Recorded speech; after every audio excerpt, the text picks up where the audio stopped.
Hey, listeners, we just wanted to give you a quick warning before the start of this episode that this episode of Babylon 5 had some suicidal imagery in it, and we do discuss that a little bit within the episode. So if that's going to be something that's difficult for you, you might want to skip this one or skip that part when we come to it. Thanks. Green. Purple. Purple. Green. No, purple. Purple. Yeah, bureaucracy. Tell me about it.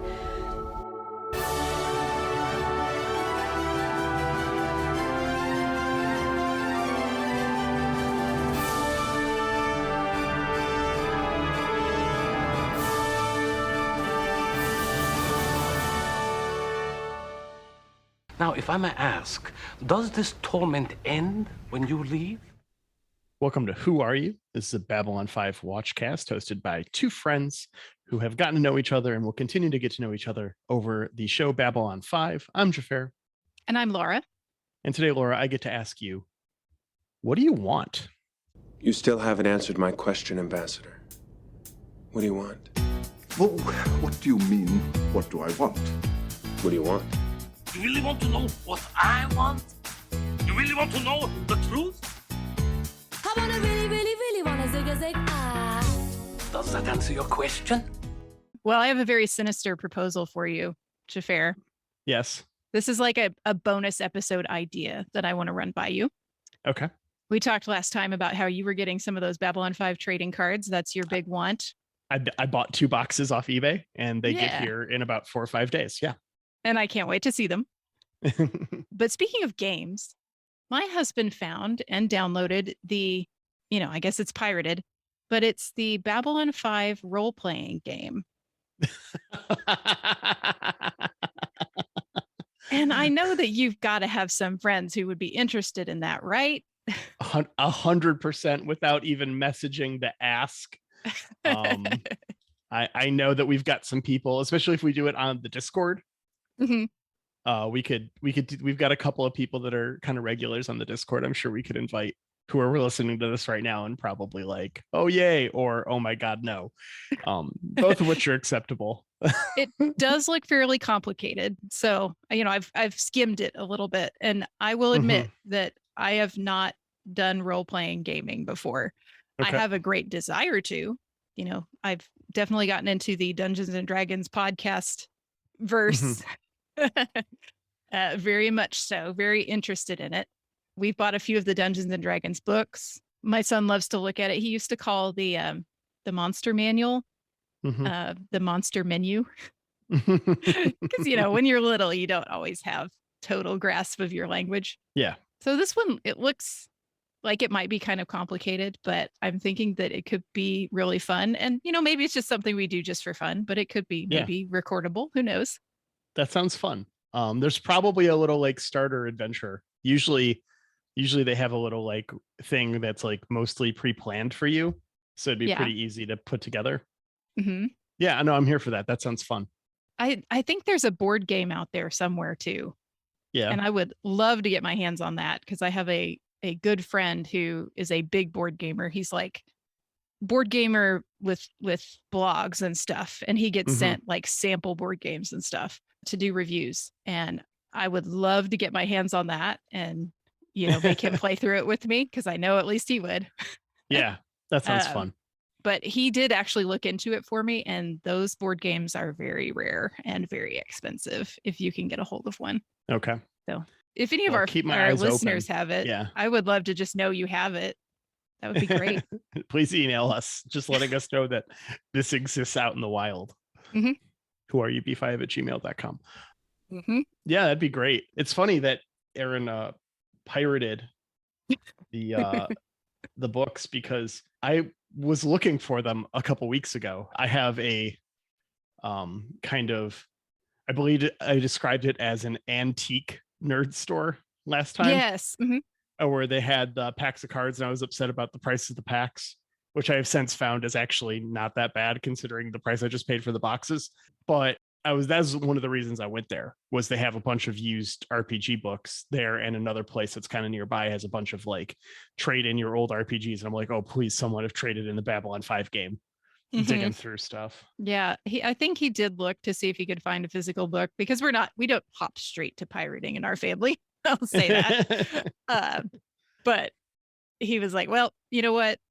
It's probably like 30 years old now. And like, if it's been out of print for 30 years and you've got no way of easily, or even not even just easily, if you have no way of acquiring it without undue hardship, you shouldn't feel bad about it.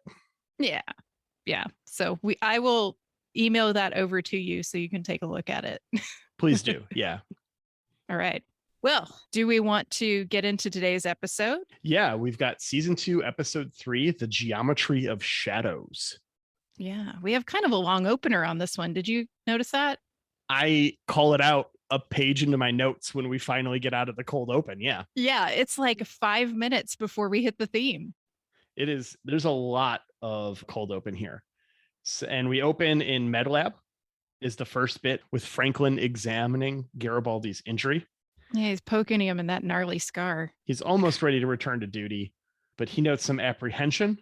He trusted Sinclair, but he doesn't know Sheridan. I don't know you. He doesn't feel fit for duty given a security chief who missed the person closest to him being a traitor. Yeah, I get that feel. We cut to Londo getting his hair did by Veer, while a Centauri by the name of Lord Refa presses him about his handling of the situation in Sector 37. Yeah, Refa notes the Emperor is dying and has no heir, and plans are being made to fill the vacuum. Londo considers this Refa madness. Refa madness, Refa madness. I went to the rock to hide my face, but the rock cried out, no hiding place, there's no hiding place down here. I'm glad we didn't have the same joke. I'm glad we didn't That's have the good. same joke. Yeah. Yeah. He considers it treason if they fail, but commits to the work to be done.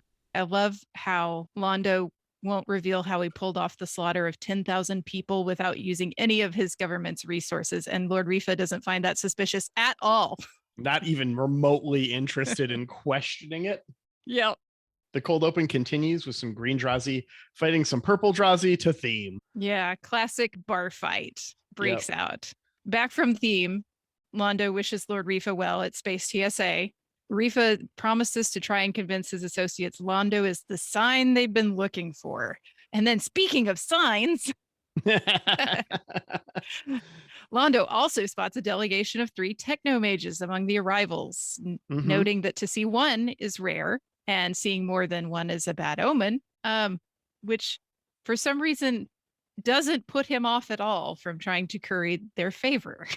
Yep. So we have Michael Insura here is playing Ulrich, our lead technomage, who you might recognize as Kang in the original series Deep Space Nine and Star Trek Voyager. I was going to mention that he's got some good sci-fi credits. He also was in Lost in Space, Buck Rogers in the 25th Century. Cool. Yeah. I don't know that, he might have been just a guest actor. I think he was in those as well. But, those are some good vintage sci-fi credits. For sure. We cut to Sheridan's office with this awesome exterior shot. We haven't seen this shot before. The exterior of the captain/commander's office with like the window looking in. We've seen them looking out the window, but we've never seen looking in at them in there. I loved this shot. Yeah. That's one of our really good, up the special effects this season. Ivanova is explaining the situation with the Drazi, who is then promoted and told it's her problem. Yeah. Nice. And he toasts her with some orange juice. You couldn't at least slip a little champagne in there, my good sir. But this is fun because he's mentioned before his love of oranges, and it comes up twice in this episode as well. Which makes me just think of Our Flag Means Death, which, by the way, if you haven't watched Our Flag Means Death, yes. It's so good. It's so good. It's I love it. so good.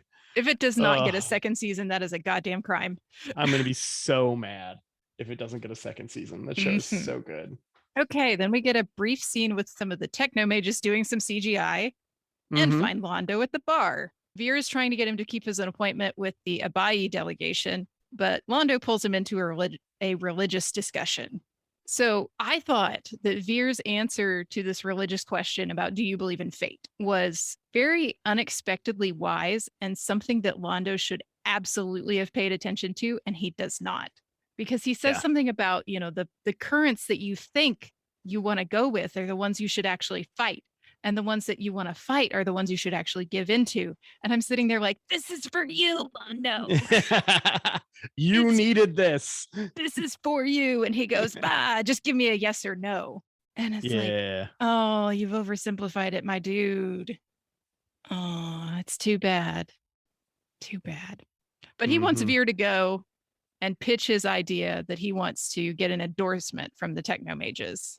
He orders Veer to arrange a meeting with them, which causes him so much anxiety that he drinks the rest of Londo's drink and immediately faints. Classic Veer. Da-da-da-da-da-da. Cut to Garibaldi's quarters where Sheridan comes to visit. Garibaldi says it would be easier if he resigns. Sheridan agrees it would, but that's not the point. He reaffirms wanting Michael for the job. So long as he wants it in the first place, it's his decision. He needs to decide. This is a good scene for the two of them to have, but it's also very weird to be loading and unloading your gun in the dark. That's what Garibaldi's doing. It felt very contemplating suicide-y to me. Yeah. And I think it was very pointed that Sheridan picks it up and holsters it. Yes. Like, I see what you're doing here. Yeah. And I don't want you to do that. I read some notes and Jerry Doyle was just like, that's not really what I was going for, but I guess you could see it. And JMS had said something along the lines of, I definitely wanted you to consider it. So it's not definitive by any means. Sure. It definitely feels off. There's definitely some deep contemplation happening by Garibaldi, and the fact that he's toying with a pistol while he does it is understandably unsettling. Yeah. After this, we cut to the council chambers where Ivanova has gathered some of the Drazi. They explain that they literally just fill a barrel with sashes, pull them out randomly, including the leader sash, and whoever gets it, gets it. Yeah, I wrote in my notes that Drazi elections are more arbitrary, question mark, and honest, question mark, than ours. Yeah, given our current gerrymandered two-party system, this doesn't sound so terrible. Yeah, right. We're two Americans lamenting politics. To make us a theme song for that whenever we do it every episode. I'm really sorry, everyone. But I think it's a universal feeling that we can all relate to these two Drazi in a way. I was just gonna say, she tries to demonstrate to them by switching, and they jump the one guy who got switched. Yep. Gets jumped by all his former teammates.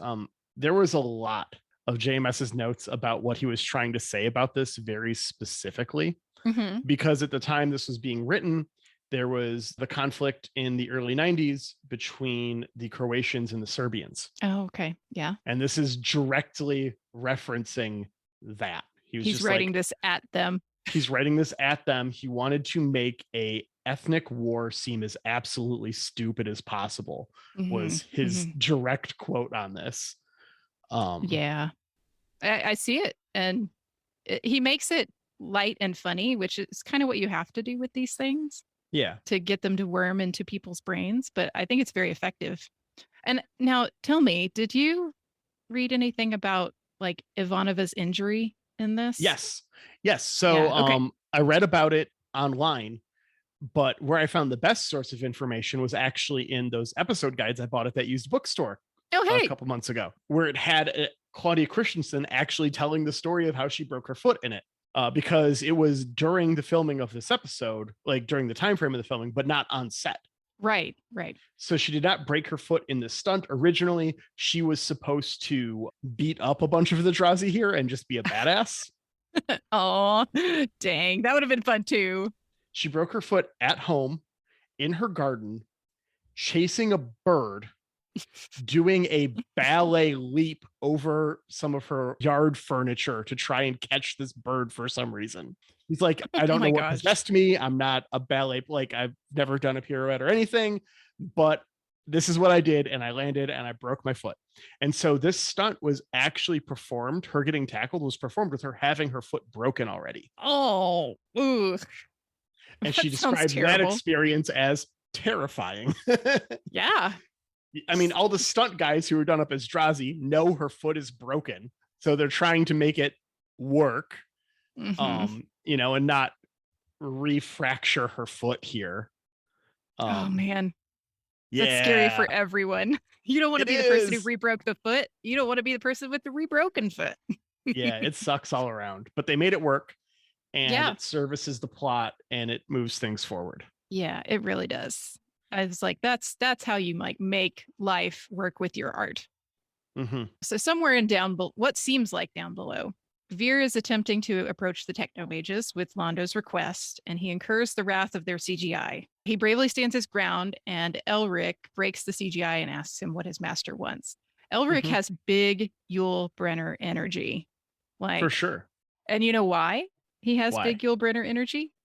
This man was in the 10 Commandments with Yul Brenner. Oh, hey. I went into his Wikipedia. I'm glad that this is normally the thing that I research a bunch too, and I didn't. I literally saw, oh, he was Kang. Check. Moved on. No, I kept looking because I thought he was fascinating because apparently he was one of these actors that this was a thing in like early Hollywood. I say early Hollywood. I don't know when that really is, but like Mhm. I'm thinking of 50s and 60s specifically, that he's a Lebanese man, but he played a lot of Native Americans in Westerns. Yeah, that's which was not the thing. surprising. Yeah, it was the thing at the time. I consider that a systemic failure, not a personal failure on his part. Yeah, that's fair. Yeah. I don't know that Hollywood was capable of hiring a Native American back then. Right. So, I don't hold this Ugh. against him, but he was also in a bunch of these like biblical drama movies, one of them being Mhm. the 10 Commandments, which I always found that movie fascinating. I don't know if you ever watch it when it comes around at Easterish time. When I was a kid, I just think Charlton Heston is freaking fascinating. yeah. I mean, I grew up in a household where he was my president, so Oh, yeah. interesting dude. Yeah, interesting. That's a good word. Anyways, yeah, Veer is just completely unshaken by this CGI monster. He's just like, dude, my boss uses his dick to cheat at cards. Like, I have seen worse than this thing. Yeah, that's a very good quotable. But I work for Ambassador Malari. Yeah. In the end, he tells Veer not to meddle in the affairs of dragons, for he is crunchy and tastes good with ketchup. I've got a bit before that because Elric, when speaking to Veer, says the techno mages have nothing to say on this side of the galactic rim, but that's a circle. That's the edge of the galaxy, right? So you just say you don't have anything to say in this galaxy. Why would you word it like it's just, I don't know. It felt very awkward to me. Hmm. I'm nothing to say on this side of the galactic rim. It's all like you're one, you're talking. Two, you're talking about leaving the galaxy. Yeah, that's a long way, my dude. Yeah. So Franklin tells Ivanova and Medbay that her foot is broken in 3 places. She's going to have to wear a cast. Sheridan arrives to ask her about her next move, and she proposes maybe trying to find a non-violent way to structure the conflict, to which Sheridan offers his full support. Veer tells Londo that the techno mages are leaving, and Londo does not want to take no for an answer. Meanwhile, Garibaldi and Lou catch up when another Drazi fight comes up. Londo goes to Sheridan to offer to be the representative of Babylon 5 to the techno mages, having relevant cultural experience and history with them. Sheridan is rightly suspicious of this, but he says the Earth is curious about it, so he's going to ask them about their migration. This is one of those spots where I was thinking about how this would have been different if this had been Sinclair in the captain's chair, as it were, even though Sinclair wasn't a captain, whatever. Yeah. Because I don't think that Londo can pull this off as easy with Sinclair, because Londo has already shown his ass to Sinclair. Is it when they had to go running around the station trying to find, essentially the prostitute who stole all Londo's stuff. Like, yeah. I think you can't write this the same way if Sinclair is there and it's not Sheridan. Yeah, for sure. No, I feel like Sinclair would just be the representative himself. He is a lot more of a diplomat, especially at this stage. Mm-hmm. So, and then when the Elric arrives in Sheridan's office, I feel like Sheridan is a little unnecessarily antagonistic with him. And obviously we're kind of like dropped in the middle of the conversation, but Sinclair would have not started off, you assume he wouldn't have started off so almost hostile to Elric. Yeah. So meanwhile, we find that Drazi violence on the homeworld has escalated to them killing. Ivanova goes to the council chambers to find a bunch of purple Drazi unconscious. Yeah, presumably dead, right? They might be dead. There wasn't like, I wouldn't expect there to be blood because of, there's not a ton in this show of blood. So I wouldn't expect there to be, but they might be dead. They might just be unconscious. Yeah, maybe so, because at the end she does say that some of them are going to jail for assaulting an Earth Force officer. You would think that others would also be going to jail for murder. So yeah, who knows? Let's try to assume that they're not dead yet. In Sheridan's office, he's getting snippy with the Technomage, but Elric knows his rights and says he's not going to tell them where they're going. Londo arrives with a drink and a bug, but Elric is having none of this. Yeah, he hides a pencil cam just like NoHo Hank. And he gets caught on camera lying, then gets his own camera fried. Sheridan is pissed. Technomage is pissed. But now they have a common enemy and bond over that. Yeah. So they kind of de-escalate. So Londo actually kind of saves the day here. In a way, yeah. But it takes some Herculean levels of hypocrisy to get there. Like, the audacity to stand there and say, how dare you record my conversation while you're recording a conversation is just mind-blowing. Just mind-blowing. You're like, how dare you? But Sheridan and Elric walk through the Zocalo, and Elric explains their whole deal. So technomages use science to achieve the effect of magic. And this reminded me of that speech Jakar made, where he referenced us to ants on the flower in reference to other aliens in the universe. And Elric tells him that the technomages possess knowledge that it's too important for them to keep this knowledge here during the dark times that are to come. Yeah, he wants to know if Sheridan believes in magic. Of the human heart, you build 4 stations when the first won't start. That's very cute. I couldn't get focused and made manifest of technology to fit in that rhyme scheme, but I tried for like 20 minutes. Oh, well, you gave it a good effort. That was still cute. Yeah, he leaves Sheridan with an orange blossom in his hand in reference to Sheridan's earlier story about his grandfather's orchard. And now we know what his whole deal is with oranges. So I thought that was cute. Yeah. So Elric admits he knows the secrets of all kinds of stuff, including 14 words to make someone love you forever. Yeah. I think I know these 14 words. Oh, do you? I do. You want to give it a shot? I'm gonna give it a shot. Okay. You've always been yourself, and that's perfect. Also, I already ordered pizza. There it is. There it is. There it is, guys. Got it. Ladies. Gender nonconforming folks, go with that. Do what you will. What are the 7 words to make someone go without pain, though? I did not try to guess. I'd love to hear people's thoughts on 7 words to make someone go without pain. He's so majestic, this man. He is. I really thought when he was younger that he was Yul Brynner. I said that to Aaron and he was like, Yul Brynner would never. He would never demean himself to being on TV like that. In a show with everything but Yul Brynner. It's like, oh, good point. That whole golden age of Hollywood or whatever. Yeah. Those people were movie stars. They were. I watched Westworld recently, like the original with Yul Brynner. Oh, wow. From the 80s. Yeah. I haven't seen that. Do you like the normal show Westworld? Well, the normal show, the HBO premiere television experience that is Westworld. I know of it in the universe, but I have not seen it. It's great. Hey, you would be proud of me. I saw Big Trouble in Little China for the first time over the weekend. Oh, that's a great film. That's one of the all-time classics. John That's Carpenter. not a podcast note, but it gave me serious, like the soundtrack gave me serious, like Chud. I was like, Yeah. oh yeah. Yeah, it's the same guy. Yeah, John Carpenter. He does all the music for his movies, and that was the joke I Yeah. made when we listened to Chud. Yeah, I was because like, it was the okay, Assault now on I get Precinct it. 13 theme. Uh-huh. Okay, where were we? We're Ivanova goes to talk to distractions. Green Leader, standing by, who then proposes spacing the 2000 Drazi. Yeah, just straight up genocide. Yeah. When she refuses, they pull a K-tar on her, which was unexpected. I was not expecting the Drazi to have a Indian dagger. Like, Well, maybe they just admire other cultures. yeah, Like to assimilate a little bit of what works for others.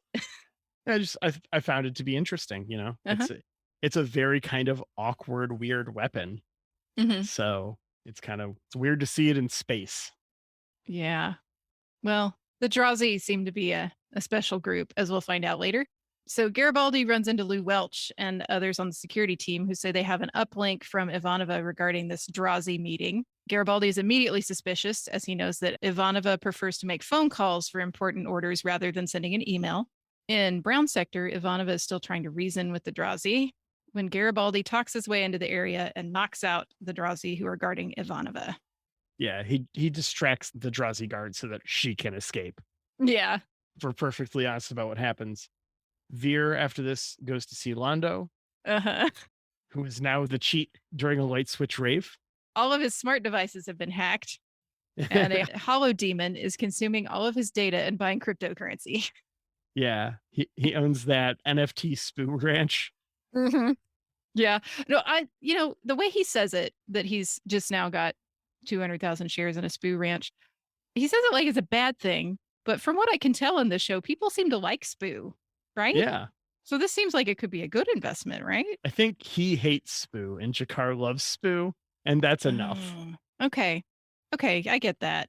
I also love the way that we in the 90s conveyed hacking with like the computer screen that's being chomped up by something. Fight the planet! And we're now You piping. know how hard it is to do that? If I was a hacker, I am obviously I'm not going to be, because that's a lot of hard work. But if I was a hacker, I would put this in all my programs. I want something that is visually chewing up your screen to make you panic. Look, Londo, 20 episodes ago, I told you your password sucked, and this is what happens. Yeah. He obviously didn't change that. Clearly. And I have to, of course, do my due diligence here and register a personal objection to how everyone considers opera a torture device. Narn opera. Yeah. But I think that in Star Trek, we get Klingon opera played that way sometimes too. Yes. Although there are real Klingon operas. Did you know that?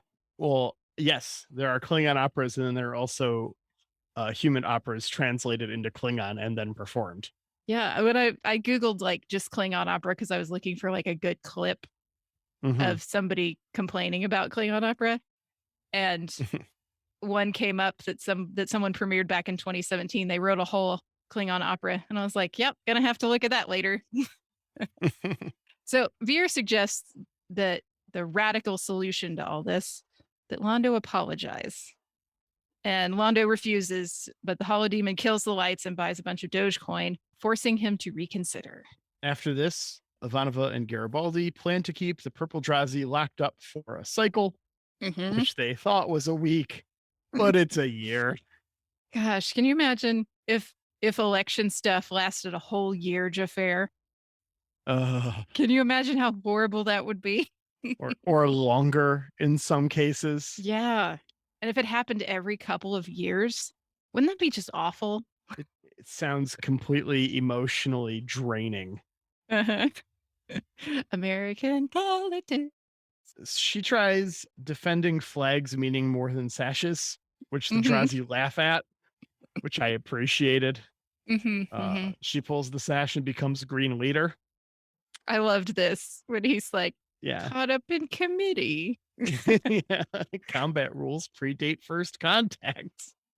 Yes. I was like, no, that's the realest thing anybody ever said about bureaucracy, Yeah. isn't it? Yep. So her solution is just to dye all green sashes purple. Mm-hmm. Just all Drazi on the station will be purple Drazi, and they're not going to worry about it. Now, so this is fun, but I was like, wouldn't the conflict flare up again if new Drazi arrive? So someone's Yes. got to warn Space TSA, and they've got to give Space TSA the green sash so that, random TSA agent can be like, look, I'm green leader here, and you're purple now. Londo goes to the techno mages to apologize, and Mhm. he's terrified of the monster Veer did give a fuck about. Yeah. And Londo leaves with some baby demons on his back. Yeah, it seems like the apology is accepted, but I think Londo, he did great when he said I apologize, but then he tried to go back to business again. And I think if he just hadn't said that sentence about maybe when you're back, we can do business, he probably wouldn't have got those little demons. Yeah. Yeah. Safe to say. Garibaldi decides to go back to work after enabling Ivanova to rescue herself. Sheridan goes to CNC as the techno mages leave. But at Space TSA, Londo is informed he is done paying for this mistake, but there are others he will not be rid of. Mm-hmm. Ulrich tells Londo he will be responsible for billions of deaths. He cannot steer him from this course. If he kills him, someone else will replace him. So there is nothing he can do. So sinister. Yep. Ugh. All right. It's Yep. time for that rating scale. On a scale of Babylon 1 to 5, how did you feel about this episode? Okay, these two episodes, because we have a good one coming up next too, I think.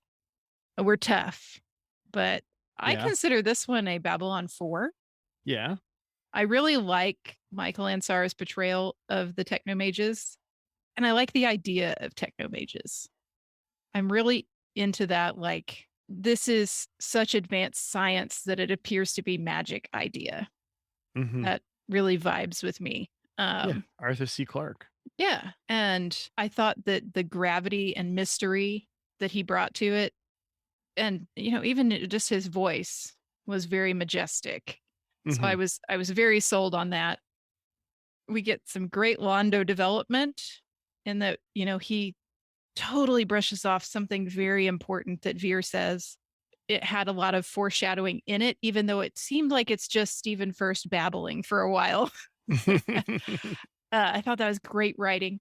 The Drazi purple and green thing is obviously very memorable because we both wanted it to be somewhere else. Yeah. Like we We were were very ready ready for for this episode last season. it. So for me, this on that writing scale and the guest actor we got and a lot of that, I was just like, yeah, this is up in 4 territory for me. I'm not. I agree completely, but I think it's a 5. Oh, you put this at 5.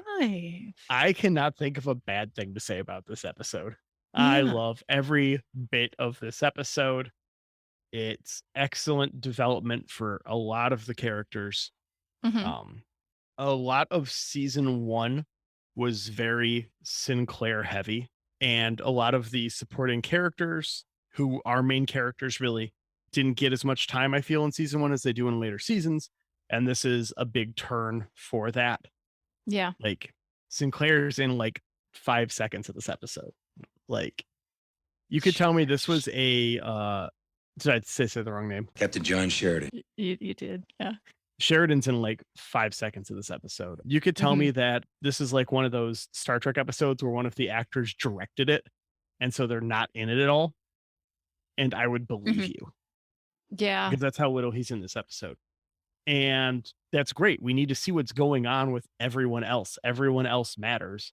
And to have 2 of these first 4 episodes be so heavy about him, I really appreciated the break that this one offers to give other characters more time to develop.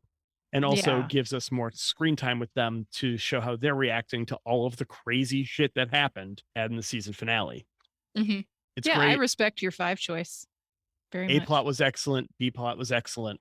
Mhm. Everything was there for me. I loved this episode. Yeah, it's a good one. Well, what's the one that we have coming up next? We've got season 2, episode 4, A Distant Star. An explorer friend of Captain Sheridan's tells more stories of strange activities out on the rim. The mysterious shadows threaten Sheridan's fighter ships. Dun, dun, dun. Well, I'm looking forward to that one. Me too. Thank you very much for listening to this episode. And thank you to Jeremy Siegel for our theme music. Thank you to Angry Duck Time Machine for providing the art we use for our podcast. And if you have any questions, comments, anything you want to throw at us, you own the Babylon 5 board game. What are those 7 words? Shoot us an email at whoareyoub5@gmail.com. And of course, if you would like to join the Discord, you can get our Discord link from us at that email or on our Facebook group. All right. Have a good week. See you next time.